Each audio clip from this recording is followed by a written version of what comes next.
ये मैंने अभी ना 5 मिनट का टाइम फ्रेम अपना खोला हुआ है, जो हमारा स्टोकेस्टिक मोमेंटम इंडेक्स है, SMI। तो इसीलिए मैंने प्रॉफिट में क्लोज कराई है। ये हमारा SMI है, स्टोकेस्टिक मूवमेंट इंडेक्स।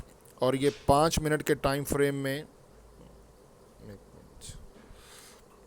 ये 5 मिनट के टाइम फ्रेम में ये देखें सॉलिड कलर से नीचे हमारी मार्केट आके अब फिर ये ऊपर जाने की कोशिश कर रही है, जिसकी वजह से मैंने ट्रेड क्लोज़ करवा दी प्रॉफिट में। लेकिन बड़े टाइम फ्रेम में जो है ना, अगर मैं इसको 15 मिनट में देखूं, ये मैं अभी टाइम फ्रेम चेंज किया है, तो भी मार्केट जो है ना, ये देखें अभी हमारा बिल्कुल बॉटम में वैसे आ चुकी है।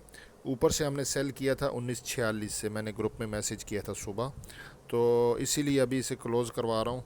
अगर इसका टाइम फ्रेम थोड़ा और बढ़ाएं, 30 मिनट में चेक करें।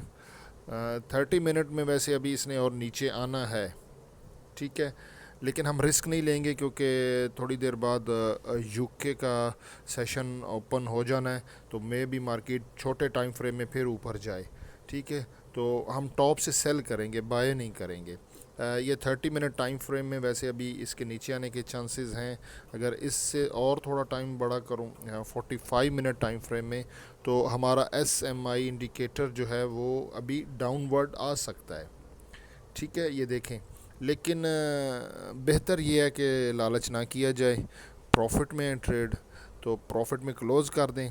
दोबारा अगर एंट्री बनती है मार्केट जिस तरह के, ये देखें छोटे टाइम फ्रेम में,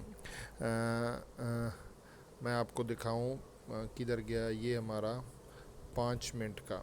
ये असल में आज कोई हाई इम्पैक्ट न्यूज़ नहीं है, तो मैंने कहा थोड़ी सी स्कैल्पिंग कर लेते हैं। तो ये देखें 5 मिनट के टाइम फ्रेम में मार्केट फिर यहाँ से अभी रिवर्स हो रही है। लिहाजा बाय नहीं करना, बाय में नहीं फंसना, क्योंकि बड़े टाइम फ्रेम में मार्केट ने नीचे आने के चांसेस हैं। प्रॉफिट बुक कर लें। मार्केट ऊपर जाती है 1946 की तरफ, वहाँ से फिर हम सेल करेंगे 45 46, 19 45 46 से सेल करना है।